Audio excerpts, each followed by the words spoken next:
దేవునికి మహిమ కలుగును గాక. హల్లెలూయా. దీవించావే సమృద్ధిగా నీ సాక్షిగా కొనసాగమని,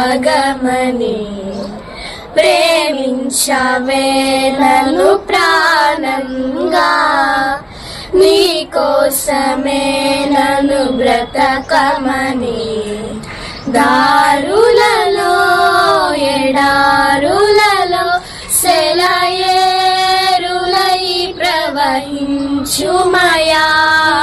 చీకటిలో కారు చీకటిలో అగ్నిస్తంభమైనను నడుపుమయా, దీవించవే సమృద్ధిగా నీ సాక్షిగా కొనసాగమని, ప్రేమించవే నన్ను ప్రాణంగా, నీ కోసమే నన్ను బ్రతకమని. హల్లెలూయా.